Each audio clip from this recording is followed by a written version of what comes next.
Good evening प्यारे साथियों, कैसे हो आप सभी। आपके अपने इस प्यारे से लर्निंग प्लेटफॉर्म कुरुक्षेत्र पर मैं आप सभी प्यारे साथियों का हार्दिक स्वागत करता हूं। तो प्यारे साथियों, हम पढ़ रहे थे एचएससी द्वारा पूछे गए प्रीवियस ईयर के क्वेश्चनों की सीरीज और आज अपनी उसी सीरीज को हम कंटिन्यू करते हैं।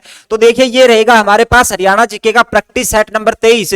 इससे पहले जो 22 प्रैक्टिस सेट है वो हम अपने इस प्यारे से लर्निंग प्लेटफॉर्म में करवा चुके हैं। अगर कोई भी स्टूडेंट नया आया है तो जाके प्ले लिस्ट में वो चेक कर सकता है। हरियाणा सीईटी ग्रुप डी 2023 के नाम से मैंने प्ले लिस्ट क्रिएट कर रखी है, तो वहां पे वो हमारी प्रीवियस 22 क्लासों को देख सकता है, जो आपके आने वाले एग्जाम में हरियाणा सीईटी ग्रुप डी के लिए बहुत ही हेल्पफुल साबित होंगी।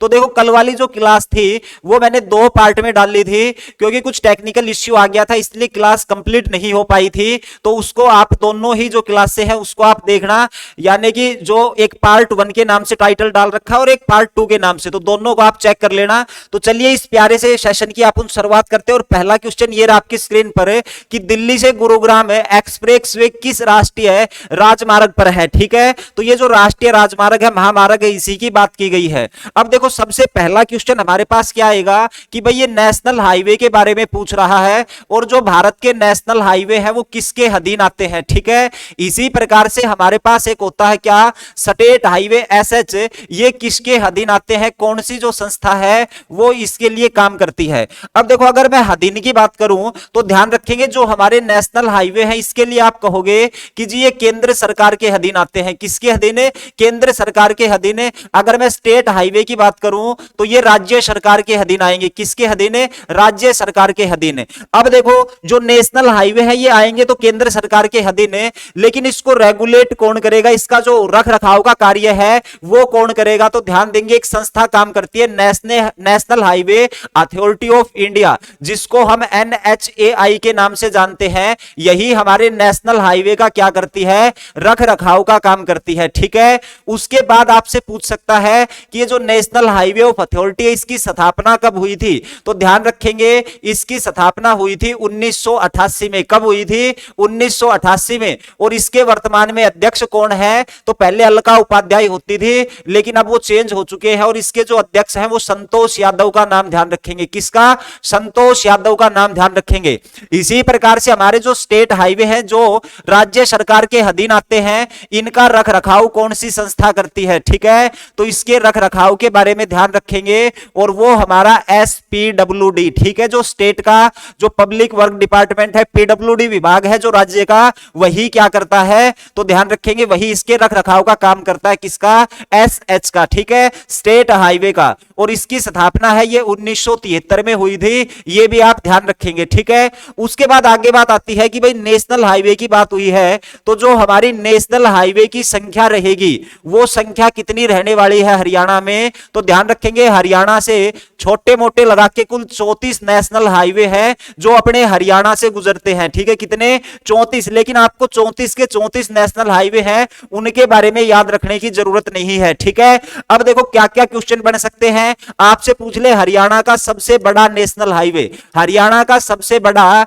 जो नेशनल हाईवे है उसकी संख्या क्या रहेगी। और उसके बाद एक क्वेश्चन बनेगा, हरियाणा का सबसे छोटा नेशनल हाईवे, क्या हरियाणा का सबसे छोटा नेशनल हाईवे है वो कौन सा रहेगा।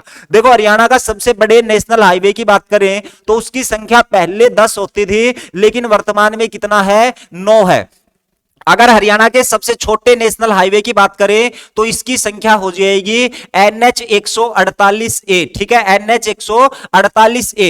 अब देखो 9 के बारे में मैं ऐसे ही बता देता हूं कि भाई ये जो 9 है ना, ये उत्तराखंड से शुरू होता है। ठीक है, हरियाणा, और उसके बाद अपने रोहतक होते हुए ये निकलता है। ठीक है, ध्यान रखेंगे, रोहतक होते हुए जाता है, रोहतक, हाशी, हिसार, फतेहाबाद और सिरसा डबवाली होते हुए ये आगे की तरफ निकल जाता है। ठीक है, तो कौन सा रूट ध्यान रखेंगे, पे रोहतक, हासी, हिसार, फतेहाबाद, सिरसा, बस इतना सा ध्यान रखना। और इससे पहले ये जो प्रवेश करेगा ये अपने बहादुरगढ़, जो कि हरियाणा का प्रवेश द्वार है, वहीं से हरियाणा का सबसे बड़ा जो नेशनल हाईवे है वो क्या करता है, प्रवेश करता है। अब जो सबसे छोटा नेशनल हाईवे है वो कौन सा रहेगा, तो भाई देखो ये दिल्ली है, और दिल्ली से हम नीचे की तरफ आएंगे तो ये अपना गुरुग्राम पड़ेगा। कौन सा, गुरुग्राम। और दिल्ली, गुरुग्राम, उसके बाद रेवाड़ी, बावड़ होते हुए और ये किधर जाएगा, मुंबई की तरफ जाएगा। जाएगा जयपुर, मुंबई और चेन्नई तक जाता है, जो कि हमारा NH कौन सा हो जाएगा 48 हो जाएगा। ठीक है, NH 48। लेकिन ध्यान देंगे जब ये गुरुग्राम में जाता है तो गुरुग्राम से ही वापस दिल्ली की तरफ चला जाता है और इसी को नाम दिया जाता है 148A, जिसकी कुल लंबाई कितनी है 5 किलोमीटर है। ठीक है, ये हरियाणा का सबसे छोटा नेशनल हाईवे है, कौन सा NH 148A, जो गुरुग्राम को दिल्ली से जोड़ने का काम करता है। किसको? गुरुग्राम को दिल्ली से जोड़ने का काम करता है, इसके बारे में ध्यान रखेंगे। और सबसे बड़ा जो नेशनल हाईवे है इसकी लेंथ कितनी हो जाएगी, इसकी लंबाई ध्यान रखेंगे, ये 285.9 किलोमीटर रहेगा। कितना? 285.9 किलोमीटर रहेगा। ठीक है, याद रह जाएगा। इसके अलावा चलो कुछ नेशनल हाईवे की और बात कर लेते हैं जो कि एग्जाम के लिए इंपॉर्टेंट है। ठीक है, देखो एक आपने नेशनल हाईवे संख्या नंबर 52 सुनी होगी। ठीक है, कितना? 52 के बारे में। तो ये जो नेशनल हाईवे 52 है ये किसको जोड़ने का काम करता है? उसके बाद आप मेरे को बताएंगे नेशनल हाईवे संख्या नंबर 152 ये किसको जोड़ता है? उसके बाद नेशनल हाईवे संख्या हो जाएगी 352, ये किसको जोड़ने का काम करता है? और एक नेशनल हाईवे संख्या नंबर 709। तो इन 4 नेशनल हाईवे के बारे में आप बताएंगे जो कि हमारे एग्जाम के लिए बहुत बहुत इंपॉर्टेंट रहने वाले हैं। ठीक है, तो बताइए भाई इनके बारे में कि ये कहां कहां से किस किस को जोड़ते हैं। देखो 152 की बात करें, 152 की बात करें तो ध्यान देंगे ये नरवाना से शुरू होता है। कहां से? नरवाना से। और नरवाना को जोड़ने का काम करता है किससे? चंडीगढ़ से। ठीक है, चंडीगढ़ से। अगर 52 की बात करें तो ये अपने भिवानी के जुम्पा से प्रवेश करता है और भिवानी के जुम्पा को नरवाना से जोड़ता है। किसको? तो ध्यान देंगे ये हमारा भिवानी का जुम्पा, ठीक है, यहीं से प्रवेश और भिवानी जिले को किससे जोड़ देता है? नरवाना से जोड़ देता है। 352 ये कहां से? तो ध्यान रखेंगे नरवाना से शुरू होकर और ये हमारा वाया रोहतक होते हुए कहां तक आता है? बावल तक आता है। ठीक है, कहां तक है? बावल तक। उसके बाद 709 है ना, ये मोस्ट इंपोर्टेंट, कई बार एग्जाम में पूछा जा चुका है। ये रोहतक को किससे जोड़ता है? पानीपत से। वाया गोहाना इसराना होते हुए जाता है। कौन सा? नेशनल हाईवे संख्या नंबर 709। अब देखो दिल्ली से गुरुग्राम एक्सप्रेसवे किस राष्ट्रीय राजमार्ग पे है? तो भाई इसकी संख्या पहले होती थी 8 और अब इस हाईवे का नाम हो गया है 48। तो ये NH कौन सा हो जाएगा? 48 हो जाएगा। कौन सा हो जाएगा? 48 हो जाएगा। इसके अलावा एक और महत्वपूर्ण क्वेश्चन मैं आपको बता देता हूं, ये हमारा कुंडली है। ठीक है, ये हमारा पलवल है और आपको पता है ये कुंडली मानेसर पलवल, इसको हम क्या बोलते हैं? KMP बोलते हैं। और एक इधर से हमारा आ जाएगा, ये कौन सा कुंडली हो गया? गाजियाबाद होते हुए, इसको हम क्या बोलते हैं? KGP बोलते हैं। ठीक है, इनकी लंबाई पेपर में पूछी जा सकती है। देखो KMP की बात करें तो इसकी लंबाई 135.6 किलोमीटर, जबकि KGP 200 मीटर छोटा, इसकी 135.4 मीटर। कितनी? 135.4 किलोमीटर। ठीक है, अब देखो बात ये आती है कि इसका रखरखाव किसके द्वारा किया जाएगा? ये एक्सप्रेसवे है और इनका रखरखाव किसके द्वारा? तो देखो मोस्ट इंपोर्टेंट, ये जो KGP है ना, जो उत्तर प्रदेश को जोड़ता है, इसका रखरखाव तो हमारी एक संस्था है NHAI, इसके द्वारा किया जाता है। जबकि KMP जो कि हरियाणा में है, इसका रखरखाव हरियाणा स्टेट इंडस्ट्रियल इंफ्रास्ट्रक्चर जो है हमारा कॉर्पोरेशन है, इसके द्वारा किया जाता है। ठीक है, डेवलपमेंट कॉर्पोरेशन HSIIDC। ठीक है, जिसका हेडक्वार्टर पंचकुला में रहेगा। 8 मार्च 1967 को इसकी स्थापना हुई थी। कब हुई थी? 8 मार्च 1967 को स्थापना हुई थी। ध्यान रखेंगे किसकी? HSIIDC, most important. और वर्तमान में इसके जो अध्यक्ष हैं उसका नाम है उमा शंकर। कौन रहेंगे? उमा शंकर का नाम ध्यान रखेंगे, जो HSIIDC के क्या हो जाएंगे? हेड हो जाएंगे। ठीक है, इतना कर लोगे काफी रहेगा। दिल्ली से गुरुग्राम नेशनल हाईवे संख्या नंबर 48 आती है, ध्यान रखेंगे। उसके बाद आगे चलो, क्युदितियों के अनुसार जींद में जयंती देवी के मंदिर का निर्माण है, ये किसके द्वारा करवाया गया था? अब देखो हरियाणा में बहुत सारे मंदिर हैं जिसका निर्माण अलग अलग लोगों के द्वारा करवाया गया। जैसे कि मैं आपसे पूछूं आचार्यों का मंदिर कहां पे रहेगा? किसके बारे में पूछ लूं मैं आपसे? आचार्यों का मंदिर है, ये हरियाणा में कहां पे रहेगा? ठीक है, ये मंदिर बताना है, समझ गए। उसके बाद आप किसके बारे में बता सकते हो? रानी तालाब का मंदिर। कौन सा? रानी तालाब मंदिर है, ये हरियाणा में कहां पर स्थित रहेगा? उसके बाद एक बिड़ला मंदिर का नाम तो आपने सुना होगा। कौन सा भाई? बिड़ला मंदिर, ये हरियाणा में कहां पे रहेगा? एक आता है हमारे पास सर्वेश्वर महादेव मंदिर। कौन सा? सर्वेश्वर महादेव मंदिर है, ये हरियाणा में कहां पर स्थित रहेगा इसके बारे में बताएंगे। फिर आता हमारे पास सथानेश्वर महादेव मंदिर। कौन सा? सथानेश्वर महादेव मंदिर, इस मंदिर के बारे में बता देंगे ये कहां पर स्थित रहेगा। ठीक है, उसके बाद एक हमारे पास आता है घंटेश्वर मंदिर। कौन सा? घंटेश्वर मंदिर, इसके बारे में आप मेरे को आंसर कर सकते हैं। ठीक है, चलिए इन मंदिरों के बारे में हम पढ़ते हैं और इनकी कुछ ना कुछ खास बात रही है, इसलिए मैं इन मंदिरों को लेके आया हूं। देखो भाई, सबसे पहले तो अपन लोकेशन देख लेते हैं। आचार्यों का मंदिर है ना, ये अपने कहां पे रहेगा? City of war heroes, Bhiwani में स्थित है। कहां पे? भिवानी में। रानी तालाब का मंदिर, जिसको भूतेश्वर मंदिर, हर कैलाश मंदिर, भूतनाथ मंदिर के नाम से भी जाना जाता है। जींद जिले का सिटी ऑफ सिंबल भी है। कौन सा?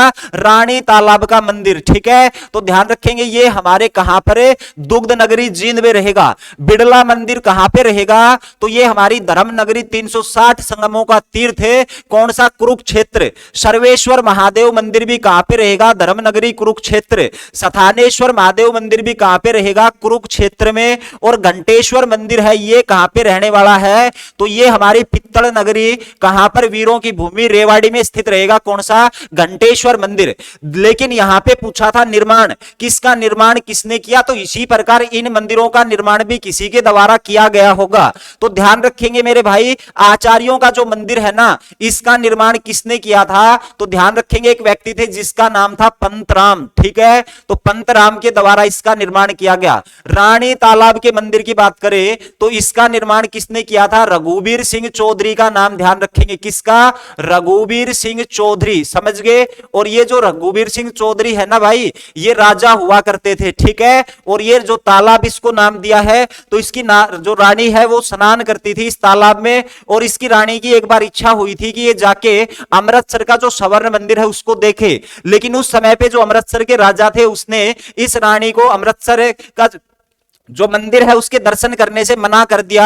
और जब ये बात रघुवीर सिंह चौधरी को पता लगी तो उसने उसी के लिए क्या कर दिया, जो अपना अमृतसर का स्वर्ण मंदिर है उसी की नकल के ऊपर जींद में एक मंदिर बना दिया जिसका नाम था क्या? रानी तालाब का शिव मंदिर। ठीक है, तो इसका निर्माण किया था किसने? तो ध्यान रखेंगे रघुवीर सिंह चौधरी ने। और इसकी सदी अगर कभी एग्जाम में पूछ ली जाए तो ध्यान रखेंगे 19वीं सदी में निर्माण हुआ था। कब? 19वीं सदी में इसका निर्माण हुआ था।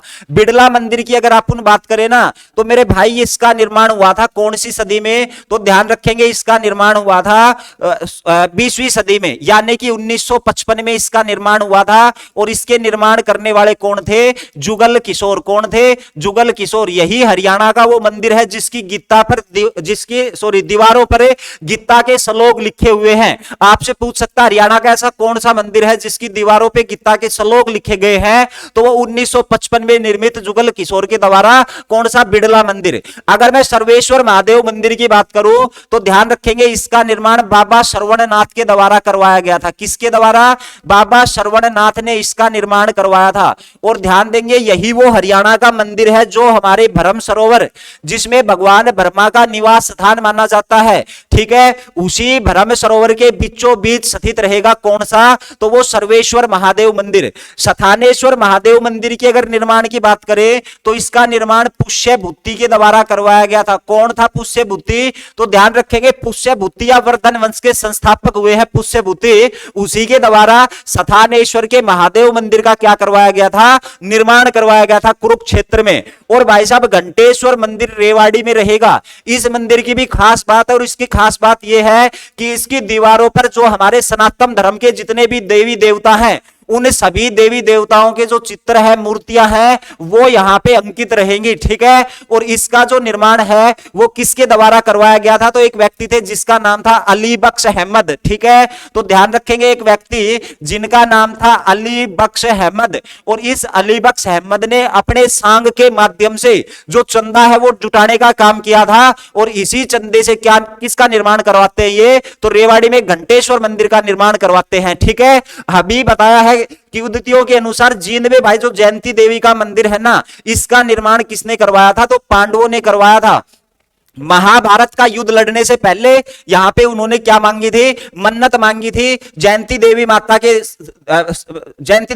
माता से मन्नत मांगी थी, भाई हम जीत गए तो इस प्रकार से मंदिर का निर्माण करवाएंगे। तो ध्यान रखेंगे ये पांडवों के द्वारा इस मंदिर का निर्माण करवाया गया था, ठीक है। तो इसके बारे में ध्यान रखेंगे। और शायद एक कुरुक्षेत्र में भी था ना, जो युधिष्ठिर के द्वारा बनवाया गया था एक मंदिर, जिसका नाम था चंद्रकूप मंदिर। ये और ऐड कर लेंगे भाई। अगर आपसे चंद्रकूप मंदिर पूछ लेना तो ध्यान रखेंगे कुरुक्षेत्र में रहेगा, लेकिन इसका निर्माण पांडवों में सबसे बड़े, जिसका नाम था युधिष्ठिर, उसी युधिष्ठिर के द्वारा करवाया गया था, ठीक है भाई। चलिए अगले क्वेश्चन पे। अगला क्वेश्चन है 1354 में किस मुगल शासक ने हिसार शहर की स्थापना की थी। तो प्रीवियस क्लासों में भी हम इस क्वेश्चन को बहुत अच्छे तरीके से डिस्कस कर चुके हैं, ठीक है। अब देखो भाई, एक क्वेश्चन आप मेरे को बताएंगे और कमेंट में फटाफट से कर देंगे। किसके बारे में आप मेरे को बताएंगे, लाट की मस्जिद कहां पे रहेगी, ठीक है। क्या बताएंगे, लाट की मस्जिद कहां पर रहेगी, जो बड़ी कंफ्यूज करती है। और एक क्वेश्चन आप बता देंगे मेरे को, फिरोज शाह की लाट कहां पे रहेगी, किसकी, फिरोज शाह की लाट। तो ये ना बड़ा कंफ्यूज करता रहा, एग्जाम में ऐसे क्वेश्चन पूछे जाते हैं। तो देखो भाई, इसके आंसर जल्दी से आप कमेंट में करेंगे, ठीक है भाई। फटाफट से संदीप तंवर, बीके हरियाणवी और अपने क्या नाम है रवि तायल जी करके हैं, ठीक है, जींद से। और जल्दी से आप कमेंट करेंगे, ज्योति जाजम, कल्पना। तो फटाफट इसका भाई कमेंट करना है, क्योंकि ये क्वेश्चन मैं आपको पहले करवा चुका हूं और आप वो स्टूडेंट हैं जो हमारी क्लास है उसको आप कंटिन्यू करते हैं, ठीक है। तो फटाफट आपको ये करना है कमेंट में। और उसके बाद मैं और भी आपको बताता हूं, जैसे कि आपसे स्थापना पूछिए ना, तो भिवानी की स्थापना पूछ सकता है कि भिवानी की स्थापना किसने की थी। आपसे फरीदाबाद की स्थापना के बारे में पूछ सकता है कि फरीदाबाद की जो स्थापना है वो किसके द्वारा की गई थी। आपसे रेवाड़ी की स्थापना पूछ सकता है, किसने की थी। और एक जिला आता हमारा जो सबसे बाद में बना, जिसका नाम था चरखी दादरी। इस चरखी दादरी की जो स्थापना है वो किसके द्वारा की गई थी।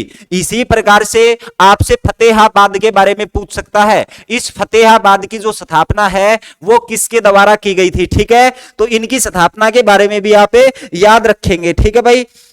देखो भाई, अगर अब बात करें हम लाट की मस्जिद की, ठीक है, लाट की मस्जिद की, तो ये हमारी लाट की मस्जिद कहां पे रहेगी, ये हमारी रहेगी हिसार में, समझ गए। तो ध्यान रखेंगे हिसार जिले में रहेगी, जिसका पुराना नाम, जो हमारे पाणिनि थे उसने अष्टाध्यायी लिखी थी, जिसमें हिसार का नाम इस्सूकार बताया था, जबकि फतेहाबाद का नाम इकदार बताया। फतेहाबाद का नाम क्या बताया, इकदार, और हिसार का नाम क्या बताया, इस्सूकार बताया, ठीक है। वहीं पे रहेगी लाट की मस्जिद। और फिरोज शाह की लाट है ना, ये अपनी पिंक सिटी फतेहाबाद में, कहां पर है, पिंक सिटी फतेहाबाद में फिरोज शाह की लाट रहेगी। और 1354 में हिसार की स्थापना हुई थी। फिरोज शाह तुगलक ने भारत में बहुत सारे नगर और बहुत सारे नहरों का जाल बिछाने का काम किया था, ठीक है। उसके बाद अगर फतेहाबाद की बात करें तो इस फतेहाबाद की भाई साहब स्थापना होती है 1352 में। कब, 1352 में फिरोज शाह तुगलक अपने बेटे फतेह खान के नाम से इसको बसाता है। भिवानी की स्थापना करने वाले कौन थे, तो राजा नीम सिंह थे। और इसकी स्थापना की गई थी मेरे भाई फरवरी के महीने में, और वो डेट थी 26 फरवरी 1376, 26 फरवरी 1376। और उस राजा का नाम था नीम सिंह, राजा नीम सिंह के द्वारा बताया जाता है। उसके बाद फरीदाबाद की स्थापना तो भाई बात थी 1607 की, और 1607 में जो मुगल बादशाह था भारत का, उसका नाम था जहांगीर। और इसी जहांगीर ने अपने कोषा अधिकारी, जिसका नाम था बाबा फरीद, उसको शेरशाह सूरी मार्ग की निगरानी के लिए नियुक्त किया जाता है फरीदाबाद में। और इसी के आसपास वो शहर की स्थापना करता है, जिसका नाम था फरीदाबाद, बाबा फरीद की नगरी। 1607 रेवाड़ी के संस्थापक भाई करमपाल हुए हैं। कौन हुए हैं, करमपाल के द्वारा ही रेवाड़ी की स्थापना की गई थी। नंदराम अहीर ने अहीरवाल साम्राज्य की स्थापना की थी। उसके बाद दादरी के संस्थापक कौन हुए हैं, तो इसके बारे में यह मान्यता है कि भाई जो पृथ्वीराज चौहान था ना, कौन है, पृथ्वीराज चौहान, उसी का पुत्र विल्लवराज, उसके द्वारा स्थापना की गई थी, किसकी, दादरी की, ठीक है। तो ये आप ध्यान रखेंगे।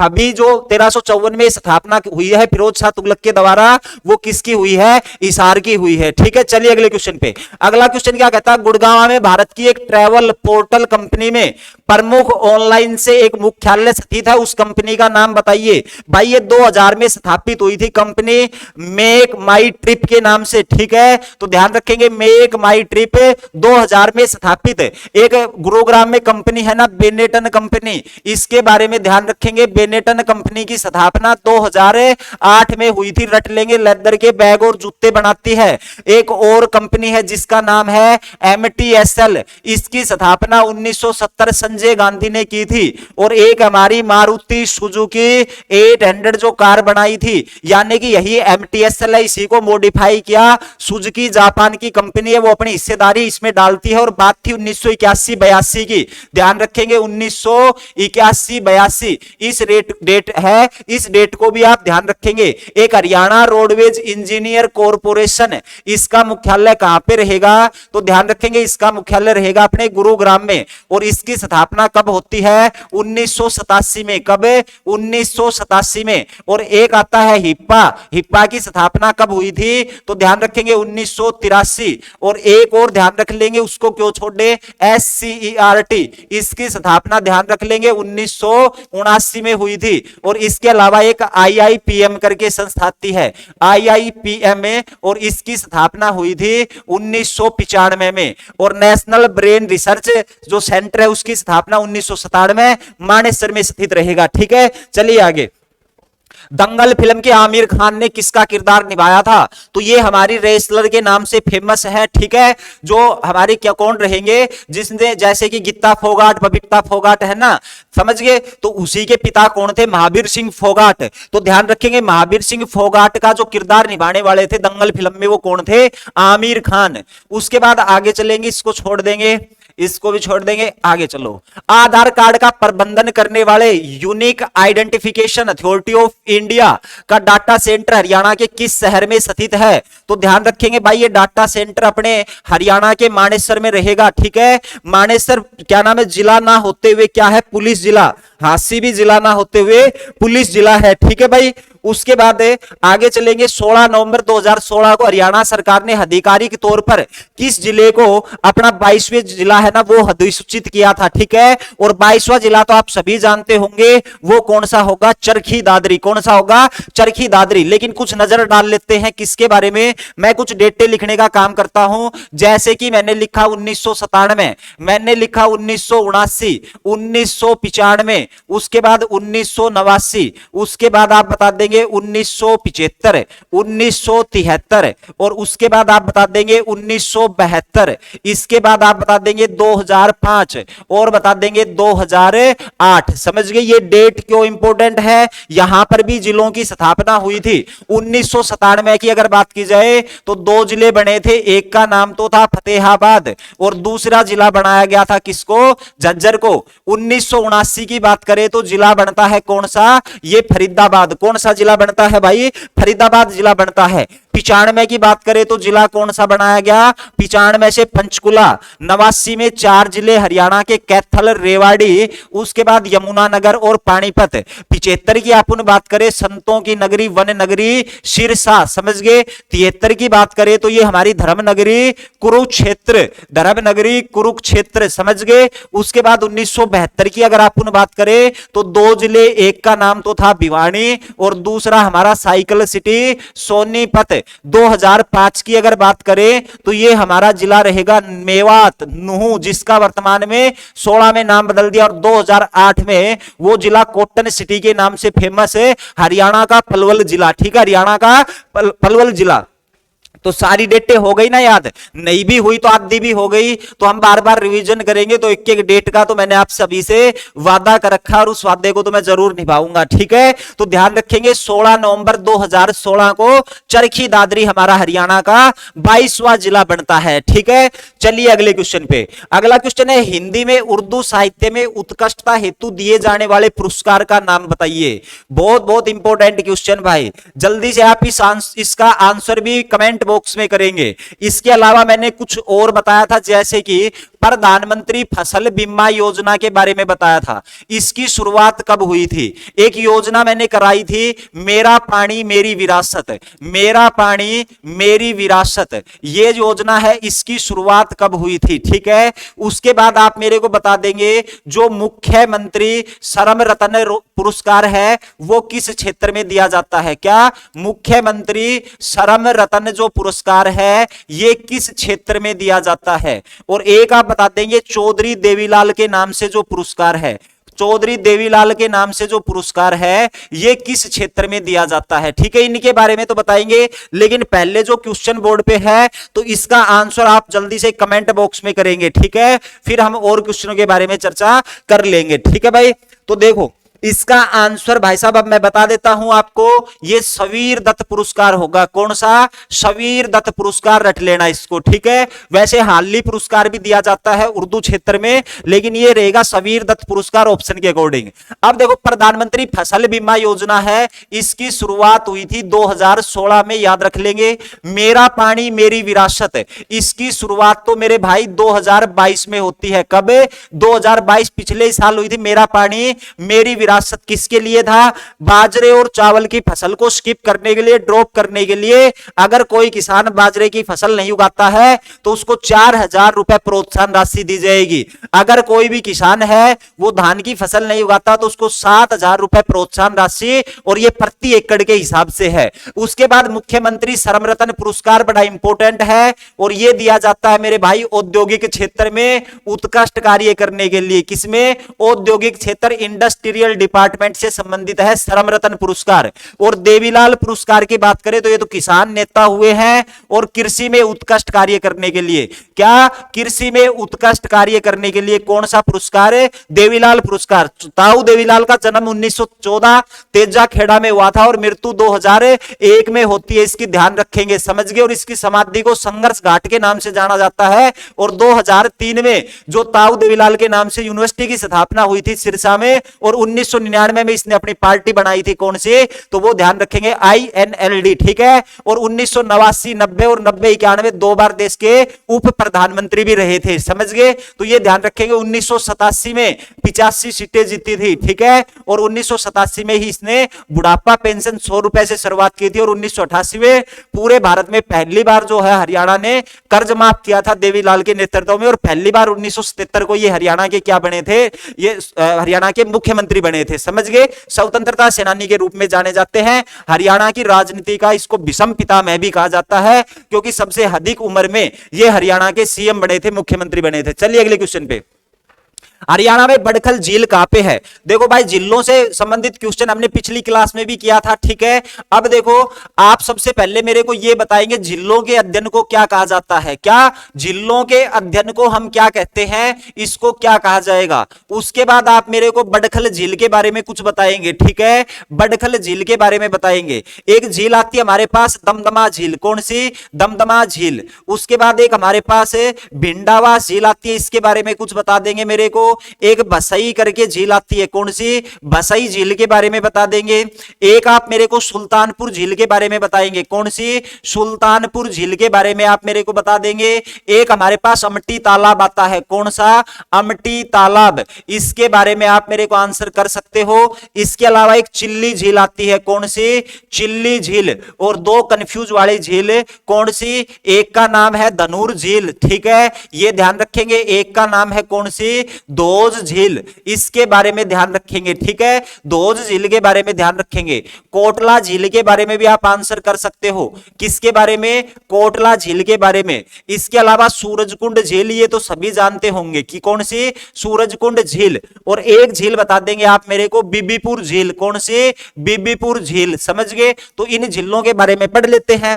देखो मेरे भाई, अगर मैं बात करूं किसकी? झीलों के अध्ययन को लिम्नोलॉजी कहा जाता है। क्या? लिम्नो लिथ्मोलॉजी कहा जाएगा जिलों के अध्ययन को। उसके बाद बड़खल झील की अपन बात करें ना, तो सबसे पहले तो इसका निर्माण ध्यान रखेंगे 1947 में किया गया था, और इसका निर्माण किया गया था दो अरावली पहाड़ियों को काटकर, ठीक है, दो अरावली जो पहाड़ी है इन्हीं को काटकर इसका क्या किया गया था, निर्माण किया गया था। दमदमा झील हरियाणा की सबसे बड़ी प्राकृतिक झील, हरियाणा की क्या है ये भाई, सबसे बड़ी प्राकृतिक झील है, ठीक है। और ध्यान रखेंगे 3000 एकड़ में फैली हुई है, कितनी में, 3000 एकड़ में फैली हुई है। भिंडावास झील की अगर बात करें तो ध्यान रखेंगे ये जैव विविधता के लिए फेमस है, किसके लिए, जैव विविधता के लिए ये प्रसिद्ध रहेगी, समझ गए, जैव विविधता के लिए ये प्रसिद्ध है। और ध्यान रखेंगे ये किसमें शामिल है, तो ये आर्द्र भूमि में शामिल है, किसमें, आर्द्र भूमि में। और हरियाणा की अगर आपसे सबसे बड़ी आर्द्र भूमि पूछ ली जाए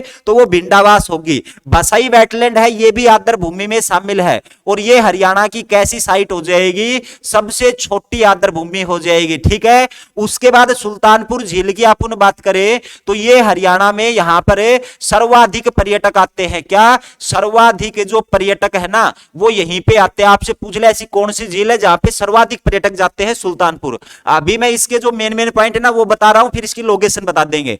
अमटी तालाब की बात करें तो ध्यान रखेंगे अमटी तालाब ये नाम पड़ा है जो कुमारपाल देव थे ना उसी की पुत्री का नाम था, उसी की पुत्री का नाम था जिसने हास्य का युद्ध लड़ा था जो कि 12 दिन चला था। 1027 मसूद शाह और कुमारपाल देव के बीच में युद्ध हुआ था, ठीक है। उस कुमारपाल देव की जो पुत्री है ना अमटी, इसका पिता है वो युद्ध छोड़ के भाग जाता है। उसके बाद जो अमटी है ना उसने आत्महत्या कर ली थी और वहीं तालाब का नाम क्या रख दिया, अमटी तालाब रख दिया। चिल्ली झील मेरे भाई फतेहाबाद में, कहां पर, फतेहाबाद में स्थित रहेगी। और चिल्ली झील के बारे में ये ध्यान रखेंगे इसको पर्यटक के रूप में विकसित किया जा रहा है। बीबीपुर गांव तो जींद में रहेगा लेकिन झील कुरुक्षेत्र में रहेगी, ध्यान रखेंगे। उसके बाद धनूर झील की अगर अपन बात करें तो ये हमारी सिरसा में रहेगी, समझ गए, कहां पर, सिरसा में। दोज झील की अगर अपन बात करें ना तो ये बाबा फरीद की नगरी फरीदाबाद। कोटला झील की बात करें मेवात नुहू। और सूरजकुंड झील को म्यूर झील के नाम से भी जाना जाता है जो कि हमारी कहां पर स्थित रहेगी, फरीदाबाद में। कहां पे रहेगी, फरीदाबाद में, ठीक है। तो इस प्रकार से आप ध्यान रख लेंगे। अब देखो बड़खल झील कहां पे है भाई, तो बड़खल झील की अगर आप बात करें तो यहां से आप इसको चेक कर सकते हो कि बड़खल झील मानेसर में रहेगी या फिर फरीदाबाद में रहेगी। तो ये रहेगी हमारी फरीदाबाद में, ठीक है। तो बड़खल झील कहां पे है, फरीदाबाद के पास है। उसके बाद दमदमा झील तो ये हमारी गुरुग्राम में, भिंडावास झज्जर में, बसई गुरुग्राम में, सुल्तानपुर का फर्रुखनगर, ध्यान रखेंगे मेरे भाई, गुरुग्राम और फर्रुखनगर दोनों आता है और ये गलती से एग्जाम में गलत हो जाता है। तो ये फर्रुखनगर, सुल्तानपुर फर्रुखनगर तहसील में आता है। अमटी हांसी, ध्यान रखेंगे हांसी में रहेगा, ठीक है। और बाकी तो आपसे मैंने बता ही दी थी, इसके बारे में ध्यान रखेंगे। अब देखो मैं एक चीज पूछता हूं, हरियाणा में ऐसी कौन सी झील है जिसका निर्माण ज्वालामुखी क्रिया के कारण हुआ है, तो वो कौन सा हो जाएगा, जिसको हम सोना कुंड, जो कि चर्म रोगियों के लिए प्रसिद्ध है, उसका ध्यान रखेंगे, ठीक है। किसके बारे में ध्यान रखेंगे, तो वो आप ध्यान रखेंगे सोना कुंड के बारे में, ठीक है, जो कि ज्वालामुखी से निर्माण हुआ था। चलिए अगले क्वेश्चन पे। अगला क्वेश्चन है पंचकुला शहर में चंडी मंदिर छावनी का नाम किसके लिए फेमस है, तो इसका तो मुख्यालय आप बता ही दोगे कि ये कौन सा है, नॉर्दर्न जो हमारा कमांड है उसका है, थल सेना का, वायुसेना का। देखो अब यहां पे हमारा क्या होगा, ये वायुसेना का है या फिर ये थल सेना का है, ये बता देंगे। अब देखो पंचकुला में वायुसेना का तो होगा नहीं, हमारी थल सेना का होगा। और थल सेना का कौन सा होगा, ये पश्चिमी कमांड का मुख्यालय स्थित होगा, ठीक है। तो कौन सा होगा, ये पश्चिमी वेस्टर्न कमांड है, इसी का मुख्यालय है, समझ गए। चलो भाई आगे। उसके बाद हरियाणा के किस जिले में मोरनी की पहाड़ी है, ये तो बड़ा इंपॉर्टेंट क्वेश्चन है। देखो भाई एक पहाड़ी है जिसको हम डाडम की पहाड़ी बोलते हैं, किसको, डाडम की पहाड़ी, ये कहां पर स्थित रहेगी। एक पहाड़ी है जिसको हम तोशाम की पहाड़ी के नाम से जानते हैं, किसकी, तोशाम की पहाड़ी, ये कहां पर रहेगी। एक है मेवात की पहाड़ी, कौन सी, मेवात की पहाड़ी है, इसके बारे में ध्यान रख लेंगे।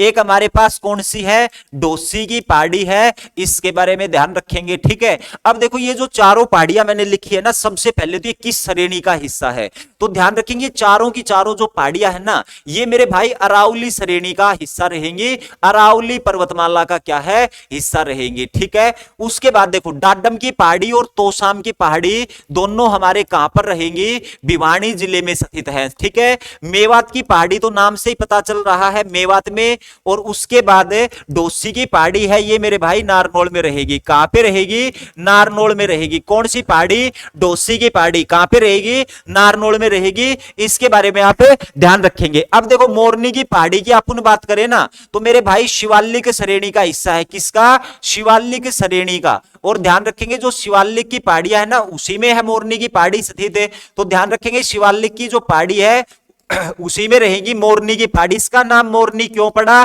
तो ध्यान रखेंगे यहां पे एक रानी रहती थी, उसका नाम था मोरनी, उस रानी मोरनी के नाम पे ही इसका नामकरण हुआ है। अब देखो इस मोरनी की पहाड़ी की सबसे ऊंची चोटी कौन सी है, तो उसका नाम है करहो, जो कि 1514 मीटर क्या हो जाएगी, ऊंची हो जाएगी। एकमात्र हरियाणा का हिल्स स्टेशन भी क्या रहेगा, मोरनी की पहाड़ी। ठीक है, तो ऐसे आप ध्यान रख सकते हो। और मोरनी की पहाड़ी हरियाणा के पंचकुला जिले में स्थित है।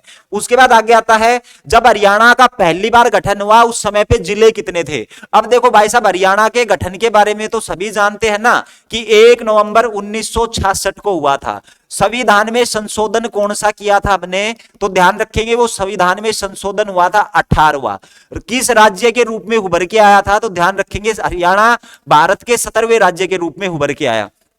अब देखो 7 जिलों में आपको किसका नाम ध्यान रखना है, हिसार का ध्यान रखना है और एक करनाल का। ठीक है, उसके बाद एक मेरे भाई जींद का ध्यान रखेंगे और एक महेंद्रगढ़ का। समझ गए, ये कब की बात हो रही है, गठन के समय। और ध्यान रखेंगे गठन के समय सबसे बड़ा जिला क्या था, ये हिसार भाई सबसे बड़ा था। करनाल क्या था, दूसरा सबसे बड़ा जिला था। दूसरा सबसे बड़े क्या थे, ये जिले थे। ठीक है जी, तो सबसे बड़ा हिसार, 2 नंबर पे करनाल। जींद कैसा होगा फिर, ये गठन के समय पे सबसे छोटा था। महेंद्रगढ़ कैसा था, ये दूसरा छोटा जिला था गठन के समय पे। ठीक है, तो ये क्या थे, छोटे जिले थे। समझ गए। लेकिन अगर आपसे वर्तमान के बारे में पूछ ले कि भाई वर्तमान में हरियाणा का सबसे बड़ा जिला 2, और वो कौन कौन से, तो भाई साहब मैं यहां पे लिख देता हूं वर्तमान। ठीक है, और वर्तमान की अगर बात करें तो बड़ा जिला हमारे पास कौन सा होगा, सिरसा होगा, 4277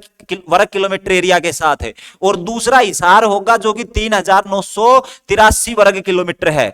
अगर वर्तमान में छोटे के बारे में पूछे तो छोटा कौन सा है, वो फरीदाबाद होगा। कौन सा, फरीदाबाद, बाबा फरीद की नगरी, और इसका क्षेत्रफल है 741.9 वर्ग किलोमीटर। ठीक है, और दूसरा सबसे छोटा जिला पंचकुला 898 वर्ग किलोमीटर के साथ। समझ गए, तो इस प्रकार से आप ध्यान रख सकते हो। अगर आपसे पूछ लिया जाए जनसंख्या और क्षेत्रफल की दृष्टि से हरियाणा का सबसे बड़ा शहर, तो गलत मत कर देना भाई, वो कौन सा आएगा, जनसंख्या और क्षेत्रफल की दृष्टि से हरियाणा का सबसे बड़ा शहर, तो उसका आंसर फरीदाबाद आएगा। ध्यान रखेंगे, शहर की बात हो रही है। ठीक है, तो देखो भाई गठन के समय पे राज्य में जब पहली बार हुआ था तो जिलों की संख्या आप सभी जानते हैं वो कितनी थी, 7 थी। ठीक है, 7।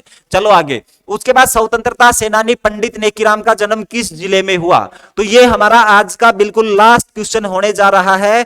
तो ये जो संबंध है इसके बारे में बता देंगे आपको कि इसका संबंध कहां से इसका जन्म है, ये कहां पे हुआ था।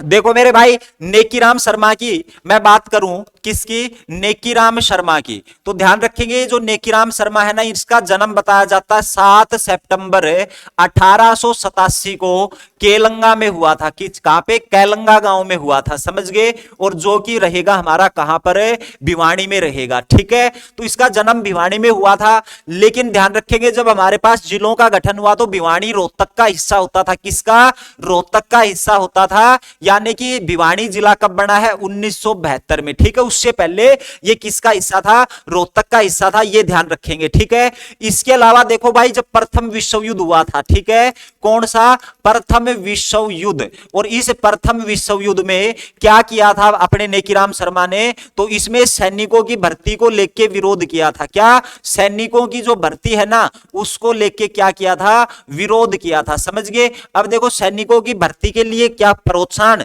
मतलब सहयोग कौन कर रहा था? महात्मा गांधी की भाई आप अंग्रेजों की सेना में भर्ती और अंग्रेजों का साथ दो, प्रथम विश्व युद्ध में अंग्रेज हमें आजाद कर देंगे। लेकिन नेकीराम ने इसका क्या किया था? विरोध किया था। ठीक है, इसके अलावा नेकीराम के बारे में ध्यान रखेंगे, इसका उपनाम, नेकीराम को अन्य किस नाम से जाना जाता है, इसका उपनाम क्या रहेगा? तो ध्यान रखेंगे इसका उपनाम रहेगा हरियाणा का केसरी कहा जाता है। इसको क्या कहा जाता है? तो इसको हरियाणा के केसरी के नाम से भी जाना जाता है।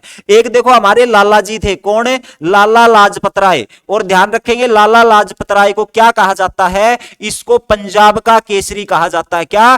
पंजाब का केसरी लाला लाजपत राय को कहा जाता है। और इसका जन्म भाई 28 जनवरी 1865 को हुआ था मोगा गांव पंजाब में। लेकिन इसने अपनी कर्म भूमि किसको बनाया था? तो ध्यान रखेंगे इसने अपनी जो कर्म भूमि है वो किसको बनाया था?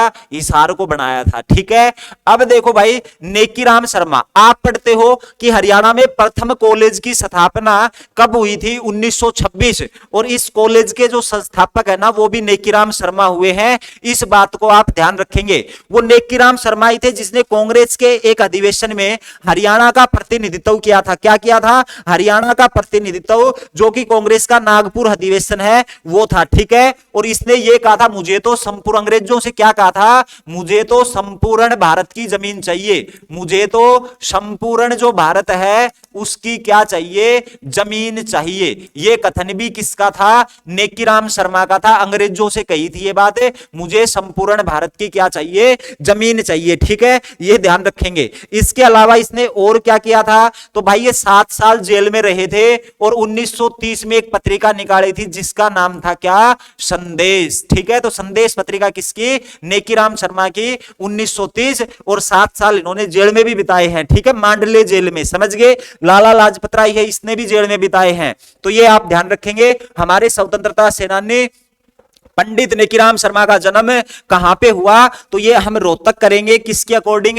ऑप्शन के अकॉर्डिंग। तो भाई जीके में ऐसा ही है, कुछ क्वेश्चन हमें ऑप्शन के अकॉर्डिंग भी आंसर देने पड़ते हैं। ठीक है, तो भाई साहब उम्मीद करता हूं क्लास आपको पसंद आई होगी, अच्छी लगी होगी।